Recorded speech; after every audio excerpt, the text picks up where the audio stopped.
نوێی کانونی یەکەمی هەموو ساڵێک بە ڕۆژی جیهانی ڕوبەڕووبوونەوەی گەندەڵی لە جیهان دیاری کراوە. هەرێمی کوردستانیش بەهۆی گەندەڵی و نادادپەروەری و نەبوونی شەفافیەتەوە موچەخۆران ساڵانە چەندین موچەیان دەفەوتێت و کەسیش خۆی ناکات بە خاوەن لە فەوتان و زایەبوونی چەند موچەیەکی ساڵانەیان.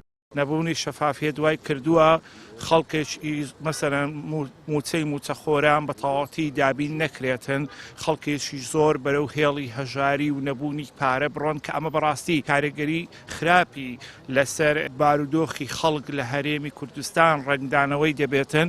ئەمە پێویستە بەڕاستی دەبووە لەو ڕۆژەدا ئێمە بە شێوەیەکتر قسەمان کرد با بمانوتبە ئێمە لە بەرەنگاربوونەوەی گەندەڵی لە هەرێمی کوردستان لایەنەکانی مەسەرەن کە پەیوەستن بە بابەتە بە ڕێژەیەکی باش سەرکەوتوو بووینە، بەڵام ئەوەی ئێستا ئێمە قسەی لەسەر دەکەین کە شتێکی واقعیانەیە، ئێمە لە وڵاتە سەرکەوتوو نەبووین لە بەرەنگاربوونەوەی گەندەڵی. بەپێی ئاماری دەستەی دەستپاچی لە کوردستان تەنیا لە ساڵی 2024دا زیاتر لە 222 داوای هەواڵدەری تۆمار کراون و زیاتر لە 570 داوای سزایی تۆمار کراون. داوا ڕەوانکراوەکان بۆ دادگای تایبەتمەند ئەم ساڵ تا ئێستا تا برێنێکیمان 223 داوای سزایی لەلایەن بەڕێزان دادوەرانی لێکۆڵینەوەی دەستپاچی ڕەوانی دادگاکان کراوە بۆ دادگایکردن.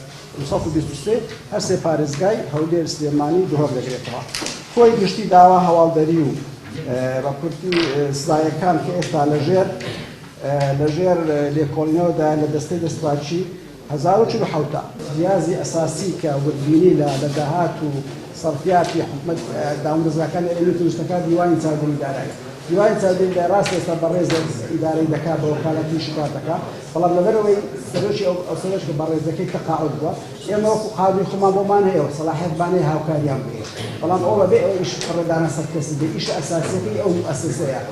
بەهۆی گەندەڵی بەرپرسان و شەفاف نەبوونیان، عێراق و هەرێمی کوردستان لە پلەی 20 بۆ 25مین وڵاتی گەندەڵ دێت. ڕۆژانە و ساڵانەش ئاستی گەندەڵی و کەیسەکانی گەندەڵی ڕوو لە هەڵکشانی زیاتر دەکات.